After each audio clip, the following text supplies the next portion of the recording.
잘 지내셨습니까? 전국에 큰 표를 줬던 폭우가 그치니까 이제 무더위가 본격적으로 찾아온 것 같습니다. 기상이 얼마나 이상한지 인도의 폭우로 600명이 죽은 사건도 있고요. 미국, 유럽 이걸 가지고 괴물 폭염 이렇게 50도를 육박하는 미국 애리조나주에는 29일째 최고 43도, 최저 기온이 35도랍니다. 사막에서 잘 사는 시구아로 선인장이 다 말라 죽는데요. 왜 사막에 가면 이렇게 큰 거, 사막에 사는 이 시구아로 선인장은 높이가 한 15m 그렇게 자라고요. 평균 수명이 선인장 수명이 150년에서 한 170년 정도 된답니다. 근데 그것이 지금 말라 죽고 있습니다.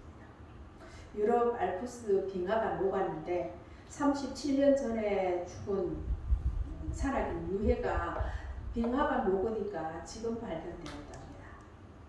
환경 파괴가 얼마나 급속도로 일어나고 있고 심각한지 우리 후손들이 사는 세상은 어떤 세상이 될지 참 염려스럽습니다. 하루에 한 달 몇 개월 사이에 한 두세 달 사이에 빙하가 8톤트로 나면 수천만 대 그만큼의 빙하가 녹아내린다고. 그래서 이렇게 폭우가 100년 이상 90세 되신 어른이 자기 평생에 이런 비는 처음이라고. 이제 점점 더 이런 일들이 많이 일어나지 않을까. 집 앞에 길이 주차장이 너무나 험하고 완전히 덕지 떼어 붙인 거였는데 다시 콘크리트로 포장을 싹 했습니다. 근데 집에 들어오는 1층에 턱을 이만큼 올려놨어요.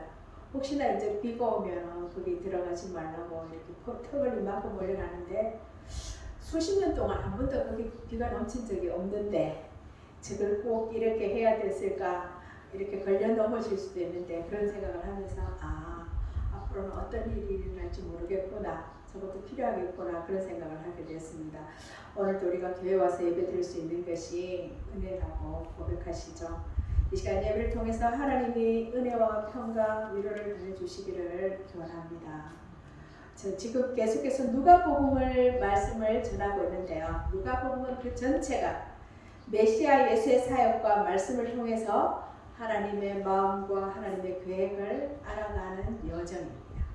하나님을 알아가는 과정이 끊임없이 나오고 있습니다. 여러분, 우리는 예수님의 또 부활 공동체, 부활 증인 공동체를, 부활의 증인의 삶을 살아가는, 그래서 증인 공동체로서 우리에게 요구되는 가장 중요한 것이 뭘까 질문합니다. 많은 분들이 부활 증인의 공동체, 예수님의 증인들은 믿음이 필요하지 않을까, 믿음이 가장 필요한 것이 아닐까. 근데 사실 믿음은 누가복음과 사도행전에서 가장 중요한 단어이고, 누가복음에는 11번, 사도행전에는 15회 정도가 나옵니다. 성경에 그 믿음의 중요성을 강조하는 여러 본문들이 있습니다. 그런데 또 이 믿음이라는 단어만큼 우리에게 오해받고 오용되는 단어가 없는 것 같습니다. 전 세계가 어떻게 하는지는 제가 잘 모르겠지만 한국교회에서는 믿음이 자기 확신이나 기복의 수단으로 많이 쓰입니다. 믿음이 없어서 복을 못 받는 거지, 믿음이 없어서 아들이 대학에 떨어졌잖아, 믿음이 없어서 병이 낫지 않잖아. 성경에서 말하는 믿음은 결코 이런 게 아니라는 겁니다. 어떤 분이 기도 수첩을 적고 그저께 어떤 분을 만났는데 기도 수첩을 적어서 기도가 응답됐으면 응답됐다고. 근데 기도가 그런 걸까? 내 소원이나 아뢰고 내 요구사항이나 기록하는 게 기도일까? 제가 며칠 동안 계속 고민을 하면서 내가 답을, 그분은 앞에 있는 지도자인데 그렇게 가르치는 성도들이 그게 기도일까? 그래서 한나의 기도를 우리가 많이 이야기하시죠. 한나가 그런 구구절절히 기도했는데 그게 단지 아들의 없음에 대한 기도일까? 아니라는 거예요. 그 당시 아이가 없는 사람은 하나님과의 관계가 끊어진, 하나님과 나와야 한나의 기도를 어느 날 생각하면서 이거는 하나님과 나와의 관계의 기도지 아들을 위한 기도가 아니라는 생각이 들었습니다. 근데 다른 해석에도 다른 분도 그렇게 얘기해서 한 번도 내가 한나의 기도가 하나님과의 관계에 관한 기도라고 생각을 하지 못했어요. 그냥 아들이 없어서 아들을 만나는 기도. 그래서 기도 제목에 기도 노트에 적는다면은 하나님이 아들을 주셔서 그건 기도의 응답. 예. 그게 기도일까? 기도는 하나님과 나의 관계의 문제지. 그래서 많이 계속 생각하게 됐고 언젠가는 기회가 되면 그 모임을 통해서 한번 토론을 얘기해보려고 생각하고 있습니다. 그리스도 안에서 무엇보다도 먼저 하나님과 관계가 회복되는 것, 그리고 그리스도로 말미암아 자신과의 관계가 회복되는 것. 제가 말씀드렸죠. 상담실에 오는 사람들은요, 하나님 관계도 하나님 관계죠. 자기와 관계가 맞지 않아서, 자기와의 관계가 회복되지 않아서 내 인생이 이게 뭐야 이렇게 해서 살 가치가 있을까? 나는 왜 이 모양이야? 내 팔자가 이런 사람이 상담실을 찾습니다. 근데 예수님으로 말미암아서 자기와의 관계가 회복되고 그리고 공동체와의 관계가 회복되고 그리고 또 하나 중요한 건요. 상담실 온 사람 전부 다 관계 문제예요. 그게 해결이 안 돼서 오거든요. 그리고 그리스도로 인해서 세상과의 관계가 회복되는 자연 만물과 모든 피조물과의 관계도. 그래서 이렇게 네 가지 관계에서 회복을 경험하는 이것이 바로 그리스도인의 삶입니다. 그게 예수 믿는 거예요. 하나님의 눈으로 나를 보는 것. 지난 시간에 말씀드렸어요. 내가 누군지 하나님의 눈으로 나를 보기. 보배롭고 존귀한 사람. 제가 늘 말씀드리는 거야.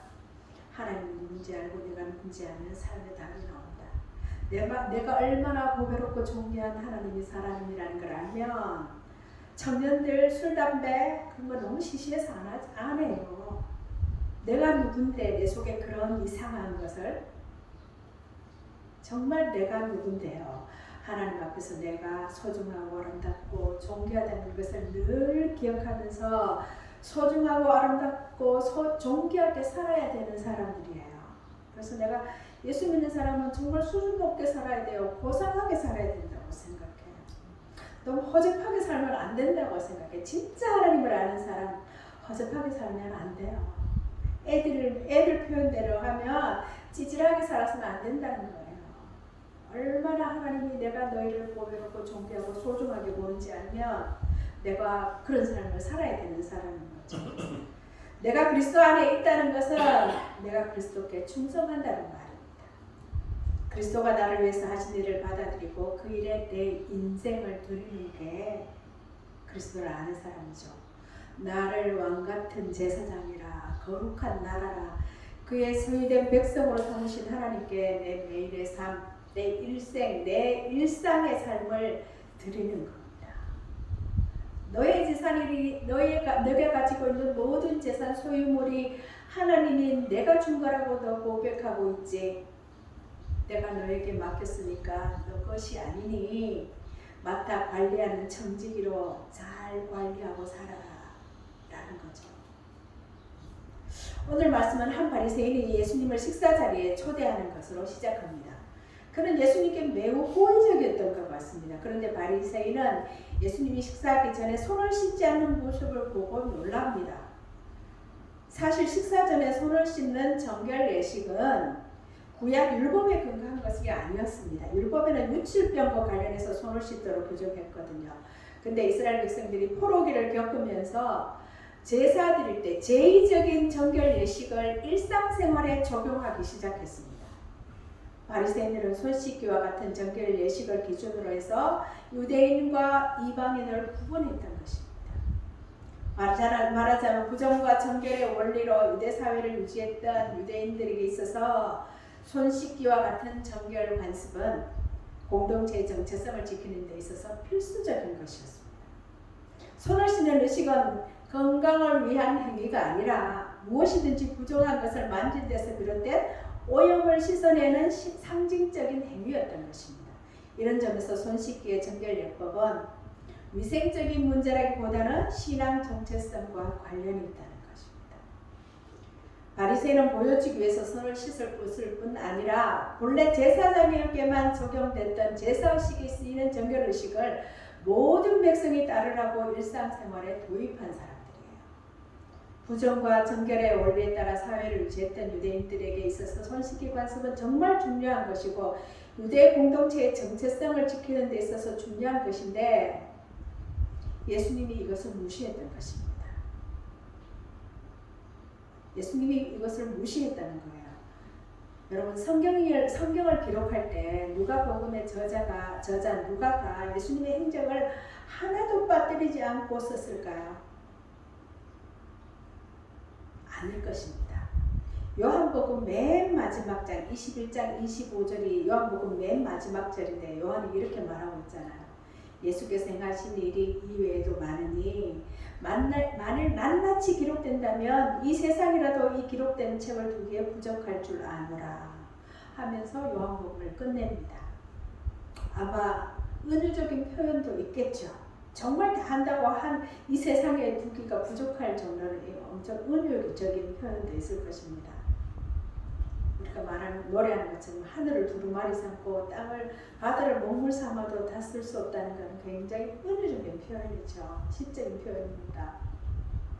누가는 지금 오늘 말씀을 통해서 하나님 나라는 인간들이 만든 정결 관습과는 상관이 없다는 것을 이야기하고 있습니다.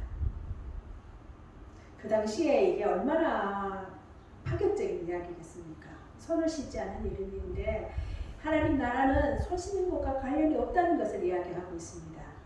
이에 예수님은 바리새인들에게 잔과 대접에 겉은 깨끗하나 너희 속에는 탐욕과 악독이 가득하도다. 손 씻는 문제를 이야기했는데 예수님이 엄청난 얘기를 하고 계시죠. 바리새인들은 그릇을 씻는 것과 같은 제의적인 정결을 핵심 가치로 여겼으나 그 말씀의 진리를 잘 알지 못했습니다. 본질적인 가치와 우선권이 어디 있는지 알지 못하고 하는 얘기였죠. 무엇보다도 바리새인은 정결 예법을 생명처럼 여기면서도 그 마음은 탐욕과 악독으로 채워져 있었던 것이죠. 탐욕은 다른 사람의 소유를 탐하고 취하는 욕심으로 십계명의 마지막 10번째 계명입니다. 바리새인들이 애써 지키려는 그 정결 예식으로는 실제 악한 모습을 덮을 수가 없습니다. 예수님은 겉을 만드시니까 속도 만들지 않았겠느냐. 너희가 이렇게 하나님은 너희들이 겉을 정결하게 하는 것처럼 너희들의 마음도 깨끗하게 만들어 놓으셨다라고 말씀하십니다. 그러면서 겉만 꾸미는 바리새인들에게 대안을 제시하시죠. 그러나 그 안에 있는 것으로 구제하라. 그러면 모든 것이 너희에게 깨끗하리라 말씀하십니다. 예수님은 손을 씻는 것과 같은 정결 예식을 지키기보다는 궁핍한 자들을 구제하는 것이 내면의 더러움을 해결할 수 있는 길이다라고 말씀하시는 거예요. 정결한 신앙은 말씀에 순종하는 것이고 하나님의 뜻은 궁핍한 자들과 갇힌 자들을 회복하는 것입니다. 제가 누누이 말씀드렸던 예수님이 처음 선포하셨던 누가복음 4장 18절에 눌린 자, 갇힌 자, 눈먼 자, 자유케 하는 그 일을 위해서 오셨다고 말씀하셨습니다. 구제는 악독과 탐심과 탐욕과 반대되고 하나님이 원하시는 공의이고 깨끗한 삶입니다. 하나님을 향한 정결한 신앙은 이웃을 위한 긍휼로 나타나야 된다는 것이에요. 그런데 이웃을 구제하려면 이웃에 대한 사랑이 있어야 합니다. 이 이웃 사랑은 하나님 사랑이 우선될 때 따라오는 것이라. 중요한 것은 겉이 아니라 속이라는 겁니다. 바리새인들은 예수님과 같이 식사하면서도 그분과 교제할 생각을 하지 않고 그가 손을 씻지 않은 것에 주목했습니다. 그들이 정결 규례에 관심을 기울이는 것은 마땅하지만 동시에 탐욕과 악독이 가득한 자신들의 마음에 더 관심을 기울이고 이렇게 겉을 꾸미는 우리 속에 이런 게 있다는 그것을 더 이상히 여겨야 있습니다. 사람의 것만 아니라 속도 지으신 하나님께서 우리가 밖으로 꾸미는 것보다 속에 품은 동기와 의도를 보시는 거죠. 마음으로부터 하나님 말씀을 지키고 있는지를 겉으로 드러난 일의 결과보다 더 중요하게 여기신다는 겁니다. 또한 중요한 것은 문자가 아니라 정신입니다. 바리새인들은 율법의 문자적 의미는 붙들었지만 목숨을 걸고 붙들었지만 그 근본 정신을 잃어버렸습니다. 즉 율법을 문자적으로 지키는 데는 남다른 열심을 보였지만 정작 그 율법의 참 정신과 의도인 공의와 하나님에 대한 사랑을 버렸다는 거예요. 교회 안에 이런 분들이 많으면 큰 교회는 많습니다. 서로 지적하고 탓하고 정죄하고. 그래서 새벽기도 한 번도 안 빠지는 사람 무서워요. 11조 정확하게 한 번도 안 배우는 사람 무섭습니다. 엄청난 지적은 지적질이라고 하거든요. 엄청난 지적질을 하거든요. 손가락이 계속 다른 사람을 눈에 보이는 밖으로 드러난 것으로 판단하고 평가하고 정죄하고 하나님이 제일 싫어하는 사람입니다. 바리새인들은 회당의 높은 자리와 시장에서 문안받는 것을 좋아했지 겸손하게 이웃을 사랑하는 것, 섬기는 것 하지 않았습니다. 그래서 평토장합 무덤 같아서 평평하게 저 플랜트나 이런 데 가도 평토장 예배당 안에 이렇게 마당에 누구 무덤이면 마당이 보도블록 깔렸듯이 무덤이 이렇게 있잖아요. 그렇게처럼 평토장합 무덤 같아서 바리새인들의 가르침을 받는 사람들은 자신도 모르게 무덤을 만지는 부정한 자가 됩니다. 앞뒤가 다르고 겉과 속이 다른 위선자들이라고 하죠. 그들의 연극은 자신들은 물론 공동체까지 부정하게 만듭니다. 그리고 마지막으로 중요한 것은 아는 것이 아니라 사는 것이라는 거예요. 율법 교사들은 스스로는 지키지 않고 지킬 수 없는 율법의 짐을 다른 사람에게 치우고 있습니다. 율법을 묵상하고 순종하는 기쁨과 자유함은 없고 죄책감과 패배감에 젖어 살게 합니다. 제가 말씀드린 적이 있습니다. 원죄가 있기 전에 하나님이 창조한 세상에 에덴 동산에는 원복이 있었습니다. 그게 먼저예요. 하나님의 관심은 원죄가 아니라 원복입니다. 그래서 죄책감, 패배감 여기에 붙들려 있는 것은 하나님을 모르는 진짜 하나님을 알지 못하는 거예요. 또한 그들의 율법에 대한 지식은 배우는 자들과 자신을 차별하는 도구였을 뿐이에요. 우리는 아는 사람이야. 너희들은 모르는 사람. 차별하는 도구였을 뿐이고 우리는 알기 때문에 하나님과 더 가까운 사람이라고 생각했겠죠. 그들은 단지 율법을 가르치기만 할 수 있을 뿐인데 그대로 살고 있다고 착각하고 있었던 거죠. 그들이 율법을 잘 알았더라면 율법이 말하고 있는 예수님이 전하는 하나님 나라를 이해할 수 있었을 것입니다. 하지만 율법 교사들은 율법을 왜곡했기 때문에 그 나라의 왕 예수도 거절했고 자신들에게 배우는 이들도 들어가지 못하도록 막는 사람이 되어버렸던 것입니다. 이런 바리새인들에게 예수님은 3번에 걸쳐서 화를 선언하시죠. 43절에 바리새인들은 첫째 박하와 운양과 모든 채소의 11조를 드리지만 공의와 하나님에 대한 사랑을 잃어버렸습니다. 예수님은 지금 11조의 본질에 대해서 이야기하고 있는 것이죠. 하나님에 대한 사랑의 표현으로 모든 채소의 11조를 매기더라도 탐욕을 채우는 행위는 하나님의 사랑의 표현도 이웃을 위한 공의도 아니라고 합니다. 하나님 사랑과 이웃 사랑이 11조 규례보다 더 중요하다는 것입니다. 이 본질이 우선되어질 때 11조의 행위가 의미가 있는 것입니다. 둘째, 바리새인들은 회당의 높은 자리와 시장에서 문안받는 것을 기뻐합니다. 바리새인들은 대중의 인기와 인정을 즐기고 더 많은 인기와 더 높은 지위를 누리려고 했습니다. 이들은 신앙을 사회적 지위와 명예를 충족시키는 도구로 사용했던 것입니다. 실제로 그 사람들은 정치적인 이런 것들을 많이 활용하기 위해서 점점 더 엄격하게 백성들을 어렵게 만들었죠. 그리고 세 번째, 바리새인들은 평토장합 무덤 같아서 무덤 위를 밟는 사람은 부정한 무덤에 있다는 사실을 알지 못합니다. 구약 율법에 따르면 무덤을 만지는 사람은, 무덤에 닿는 사람은, 무덤에 뼈가 있는 거기 닿는 사람은 부정한 사람이 됩니다. 사람이 무덤인 줄도 모르고 무덤을 바른다는 것은 바리새인들이 집단으로 하나님의 율법의 정신을 오염시킬 수 있다는 것을 신랄하게 비판하고 있는 거예요.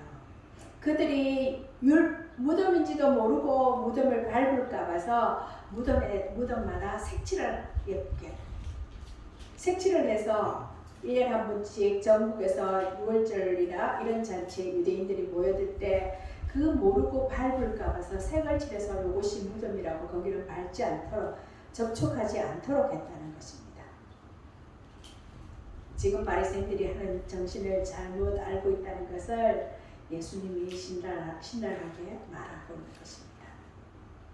예수님의 이 신랄한 비판을 듣던 율법 교사가 45절에 보면 그런 비판은 자신들을 모욕하는 것이라고 말합니다. 율법 전문가들 역시 율법을 하고 가르치는 학자들과 교사들이기에 바리새인들에 대한 지적이 자기들에게도 적용되는 그런 말씀이었습니다. 같이 바리새인들에게 하는 말에 같이 찔려하는 거죠. 이런 예수가 사회의 근간인 정결과 부정의 기준을 뒤흔들고 있고 이런 기준을 지키고 가르치기 위해서 헌신하는 자신들을 모욕하고 있다고 생각했습니다. 율법 교사의 항의를 받는 예수님은 이들에게 이 말 화를 또 세 가지로 선언하고 있습니다. 이들은 자기들도 지기 어려운 짐을 다른 사람에게 지우면서 자기들도 지지 않은 짐을 다른 사람에게 지우면서 자신들은 손가락 하나도 짐을 지는데 도움을 주지 않고 있다는 것입니다. 지기 어려운 짐이라는 것은 바리새인이 하나님의 율법에 덧댄 세부 조항들이에요. 600몇 가지라고 하죠.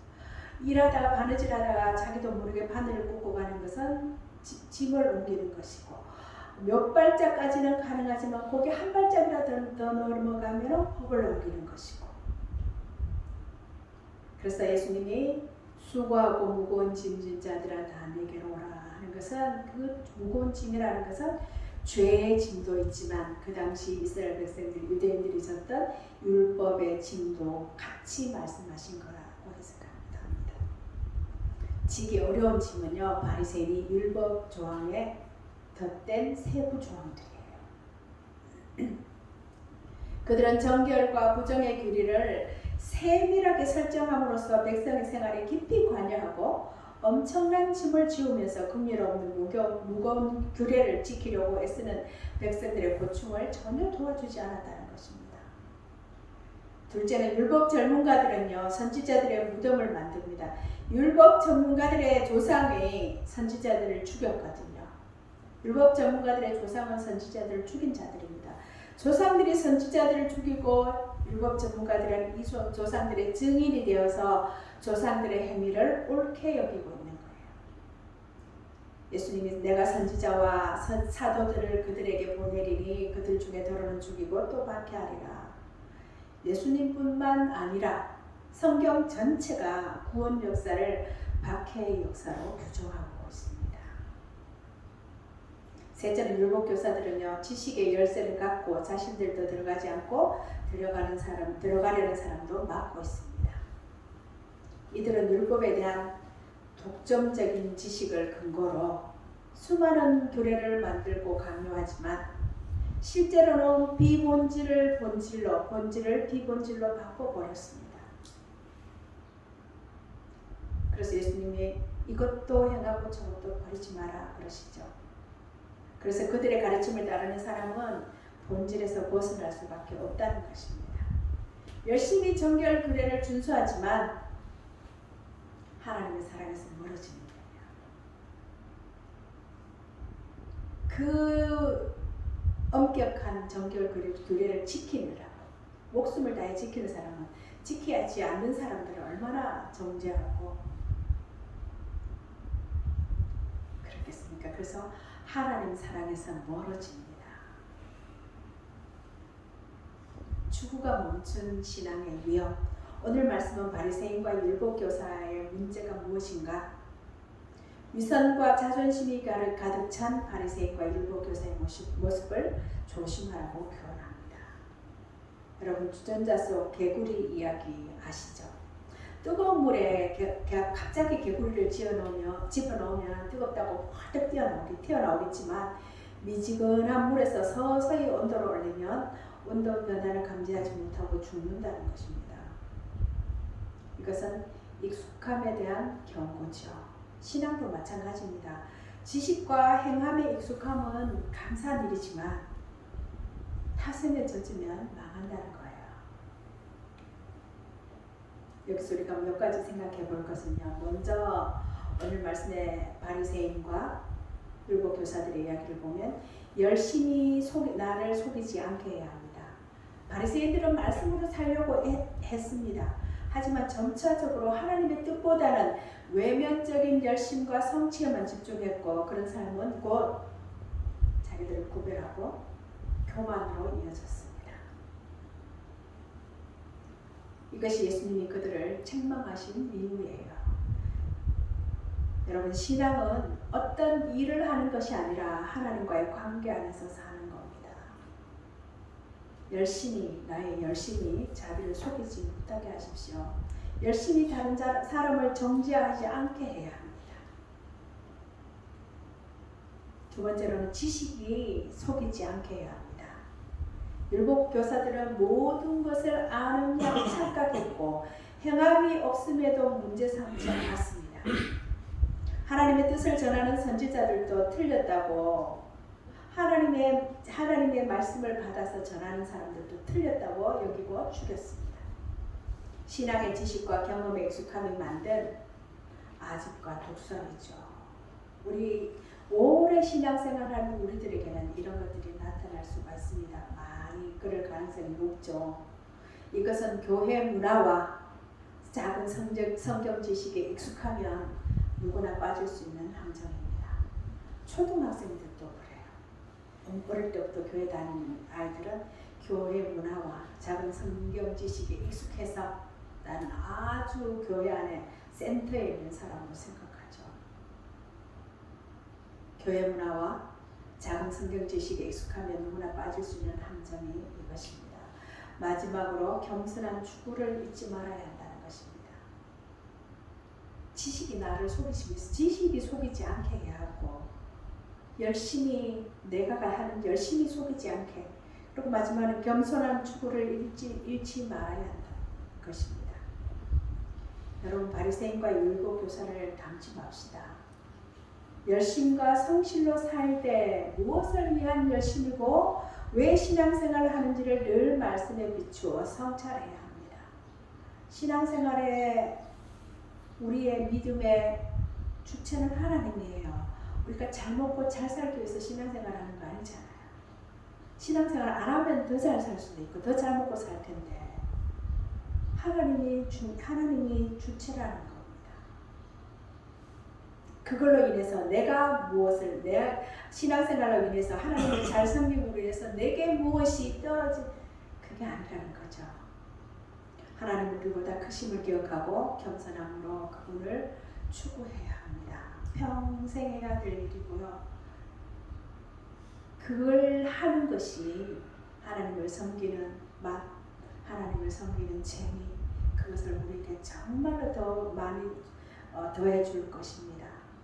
주여, 오늘의 작은 소문과 배움이 우리 마음을 가리지 않게 하소서. 하나님을 인격적으로 만난다는 것은 성경 말씀이 지식이 아닌 마음에서 살아 움직이고 나의 삶에 영향을 끼쳐야 하는 거예요. 아무리 성경을 봐도 그게 성경이 내 삶에 영향을 끼치지 않는다면 하나님을 인격적으로 만난 것이 아니라는 거죠. 하나님을 인격적으로 만난다는 것은 성경 말씀이 머릿속에만 있는 것이 아니라 마음에서 살아 움직이고 나의 삶에 영향을 끼쳐야 돼요. 그냥 단순히 찬양을 부를 때 뜨거움을 느낀다든가 아니면 기도할 때 방언을 한다든가 환상을 본다든가 하는 것은 그것이 하나님을 인격적으로 만난다는 것이 아니고 어쩌면 그것은 자신의 카타르시스를 느낄 수도 있다는 거죠. 그것이 내 삶을 변화시켜야 되고 내 삶에 뭔가를 달라지게 만들어야 된다. 그래서 농담으로 그런 얘기하죠. 부모님들이 청소년들이 수련회 가서 확 뒤집어져 올까봐 제일 무섭다. 얘는 의사가 돼야 돼서 이렇게 멋지게 살아야 되고 우리 집을 이렇게 해야 될 아이인데 갑자기 선교사로 간다고 그러고 뭐 신학 공부한다고 그냥 말해서 돈 안 되는 그러니까 수련회 가서 뒤집어져 바뀌어서 올까봐 무섭다고 그런 얘기를 농담으로 합니다. 우리가 하나님을 인격적으로 만났다고 하는 것은 3000여 년 전에 쓰인 성경 말씀이 살아서 현재 나를 변화시키는 여부에 달려있는 거예요. 성찰과 회개와 추구가 빠진 종교는 자존심의 껍데기만 남는다는 거죠. 기독교가 절대로 이래서는 안 될 것 같아요. 당시 종교인들은 예수님의 예수님의 지적에 모욕감을 느끼고 죽이려고 했습니다. 결국은 죽였죠. 왜 죽였어요? 결국 이겁니다. 자신의 그 종교인들이 예수님의 지적에. 그런데 이것이 그때만의 일이겠습니까? 우리 역시 자존심 세우느라 말씀 앞에 토를 달고 있지 않은지 매우 두려운 일입니다. 여러분, 이 말씀도 제가 여러분들한테 늘 말씀드렸어요. 성경은 우리를 목표로 하고 있습니다. 성경 우리의 성품, 우리가 하나님의 사람으로 만들어져 완성되어 가는 것, 우리의 거룩함, 우리를 영광스럽게 하는 것을 목표로 하고 있다는 것을 꼭 기억하시기 바랍니다. 이것이 우리에게 믿음의 행위를 요구하는 진짜 이유예요. 믿음의 행위를 해서 구원받는 게 아니라 하나님이 우리를 하나님의 사람으로 만들어가기 위해서, 하나님 우리를 영광스럽게 만들어가기 위해서 우리에게 믿음의 행위를 요구하고 있습니다. 매일 성경을 우리가 보고 있는데 편집하시는 박대영 목사님이 너무나 궁금한 것이 많은데 스스로 답을 찾을 수 없어서 신학 공부를 했다고 할 만큼 믿음의 의문들이 많았다고 합니다. 그래서 그는 끊임없이 묻고 있습니다. 나는 누구이고 누구여서는 안 되는가? 목회자로서 성도들에게, 동시대 그리스도인들에게 동일한 질문을 계속 던지고 있습니다. 당신은 누구이며 누구여서는 안 되는가? 그는 하나님과 오랜 사귐과 훈련 속에서 성경에 매진하고 엎드려진 시간 속에서 의문은 풀리고 확신은 견고한 신학이 되어서 말씀을 묵상하고 연구하는 일에 전념하고 있다. 이렇게 그가 글을 통해서 밝히고 있습니다. 이 시간에 나는 바리새인과 율법교사처럼 종교 생활을 하고 있지는 않은지, 그래서 누구보다는 더 우월해, 하나님과 더 가까워 라고 생각하고 있지는 않은지, 아니면 예수님이 하신 말씀이 나의 삶을 바꾸는 신앙생활을 하고 있는지를 돌아보면서 새로운 결단으로 나아가는 성도들이 되시기를 간절히 바랍니다. 기도하겠습니다.